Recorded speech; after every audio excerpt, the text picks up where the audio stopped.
June 6, 1944. Before sunrise, over 150,000 Allied soldiers prepared for the largest amphibious invasion in human history.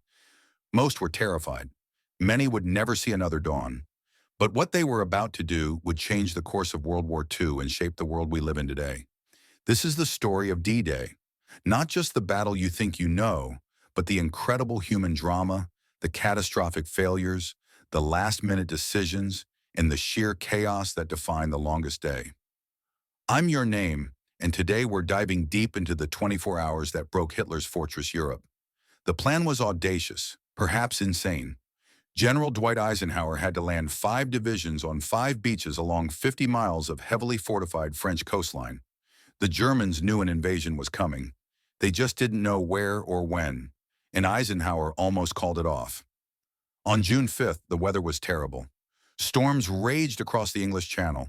His meteorologist, Group Captain James Stagg, gave him a narrow window. Conditions might improve for just 36 hours starting June 6th. After that, another storm system would make invasion impossible for weeks. Visual Eisenhower with troops, the famous note. Eisenhower made the call. Okay, let's go.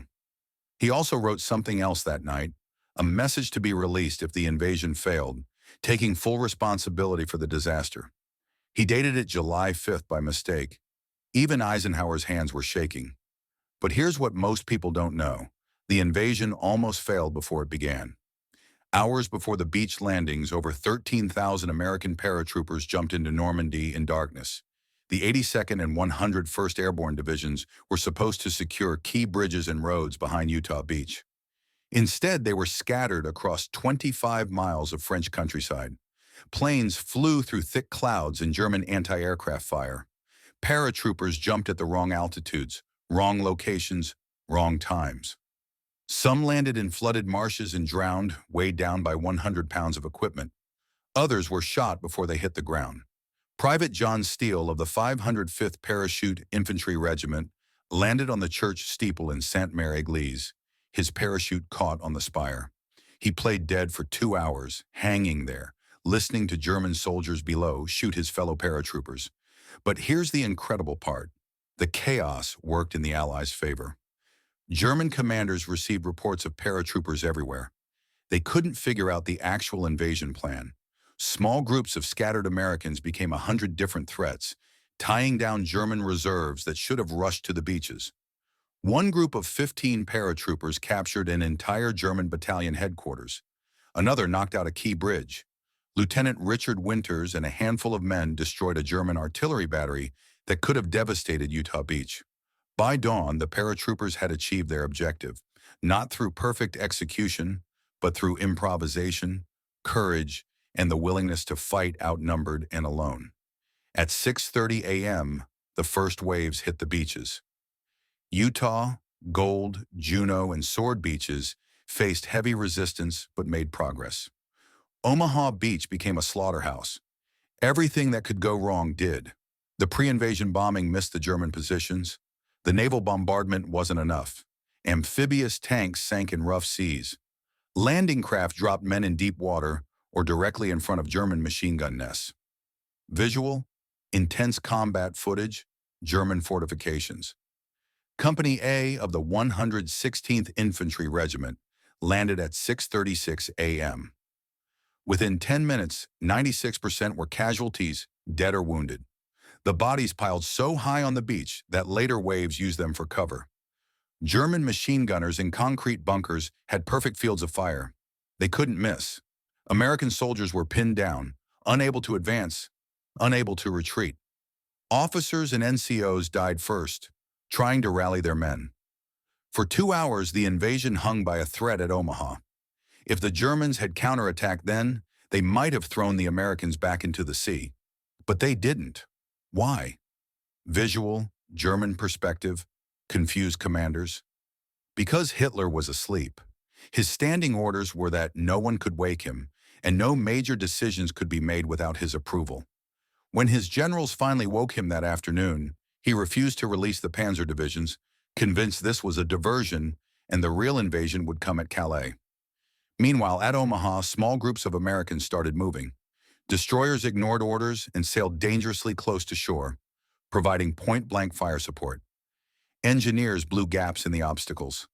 Individual soldiers and junior officers led men off the beach. Bangalore torpedoes blasted through wire. Slowly, painfully, the Americans clawed their way up the bluffs. At Pointe du Hoc, 225 Rangers scaled 100-foot cliffs under fire to destroy German artillery positions. When they reached the top, they found the guns had been moved. The Rangers went inland, found the weapons, and destroyed them. By nightfall, 2,500 Americans were casualties on Omaha Beach, but they held it. By the end of D-Day, 156,000 Allied troops were ashore in France. The cost was high, nearly 10,000 casualties, including 4,400 dead. But they had done it. The Atlantic Wall was breached, yet the battle was far from over. The Allies expected to capture Caen on D-Day.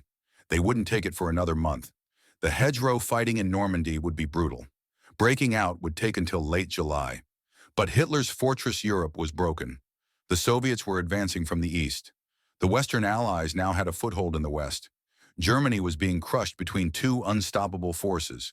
What made D-Day successful wasn't perfection. Nearly everything went wrong. Plans fell apart. Units landed in the wrong places. Equipment failed. Communications broke down.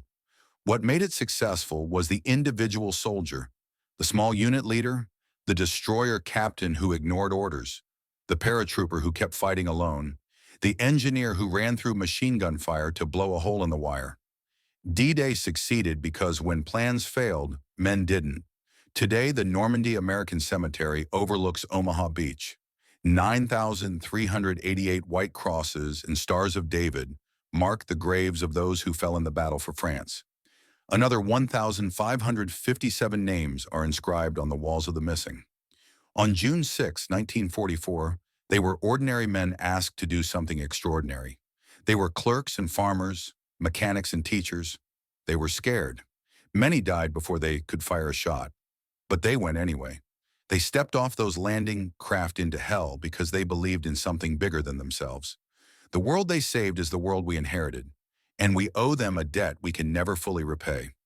If you want to learn more about the individual stories of D-Day, check out the links in the description. And if you found this video meaningful, please like and subscribe. There are so many more stories from World War II that deserve to be told. Thanks for watching. Remember their sacrifice.